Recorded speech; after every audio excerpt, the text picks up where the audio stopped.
AITA for telling my girlfriend I have every right to defend my home after someone started kicking my door in. I, 27M, am in a 2-year relationship with my girlfriend, 26F. I love her to bits, but recent events have made me question whether we're truly compatible. For context, I'm a black man raised in the inner city. Life taught me to stay on high alert. You lock your doors, keep an eye out, and know how to defend yourself if it comes to that. My girlfriend, on the other hand, grew up in a quiet suburban neighborhood where nothing dangerous ever happened. Our upbringings couldn't be more different, and until recently, I didn't think it mattered. But now, I'm not so sure. I've been taking care of my mom for the past 6 months. She's recovering from major surgery on both legs and can't walk at all. Her room is in the back of the house, right next to the porch door. My mom's safety is my top priority. She's completely vulnerable. She can't even sit up without help, let alone move to another room if something happens. That vulnerability is why what happened last Wednesday has shaken me to my core. It was just after 2 a.m. My girlfriend was staying over, and we were both asleep when my phone buzzed. It was my mom calling. Her voice was trembling as she said, "Someone's trying to break in." I froze for half a second, my brain processing what she'd said. Then I heard it bang, bang, bang, coming from the back of the house. Someone was kicking the door. I shot out of bed, adrenaline surging. My girlfriend woke up and asked groggily, "What's going on?" I didn't have time to explain.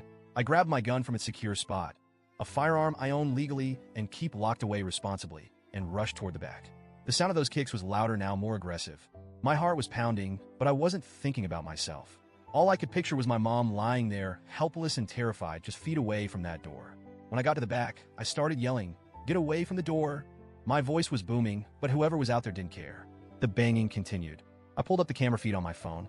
The porch light was on, and I could see them clearly, 3 people, all in dark clothes. One of them turned to the others and said, "Keep going.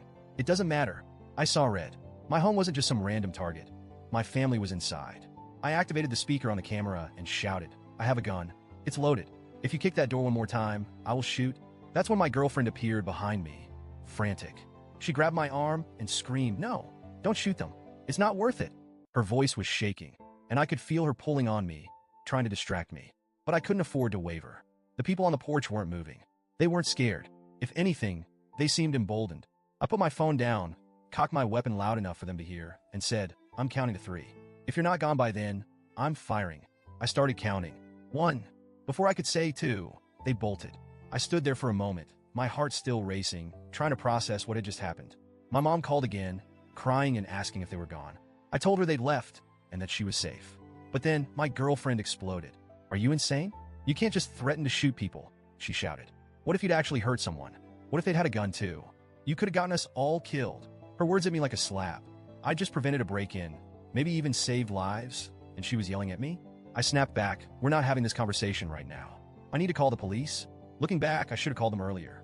But at that moment, all I could think about was protecting my mom. The police arrived about 15 minutes later. They found shoe prints on the fence and on the back door, clear evidence of the attempted break-in. They patrolled the area, but didn't find anyone. Once the cops left, my girlfriend unleashed on me again. "I can't believe you were willing to shoot someone over a door," she said, tears streaming down her face. "It's just a door." Her words cut deep. "This isn't about the damn door," I told her. "It's about my mom lying there helpless. What if they'd gotten in? What if they'd hurt her? Or worse? I'm not going to sit back and hope for the best when my family's in danger." But she wouldn't let up. There's never a reason to hurt or kill someone. Ever. Violence isn't the answer. It just makes you as bad as them. I couldn't believe what I was hearing. The only reason you think violence isn't the answer is because you've never had to deal with real danger. You've never had to protect someone you love. That shut her up, but the damage was done. She spent the rest of the night in stony silence, and since then, she's barely spoken to me. The more I think about it, the more conflicted I feel. On one hand, I understand that my girlfriend comes from a different world. She's never had to deal with violence or crime. To her, the idea of using a gun, even as a last resort, is unthinkable. But on the other hand, I can't apologize for what I did. I wasn't looking for trouble. I didn't go out there hoping to hurt anyone. I just wanted to protect my home and my family. What frustrates me most is that she doesn't seem to understand the gravity of the situation. This wasn't a hypothetical debate. This was real. 3 people were trying to force their way into my house. If they'd succeeded, who knows what could have happened? I love my girlfriend, but her reaction has made me question our future. If she can't support me when I'm protecting my family, can we really make this work?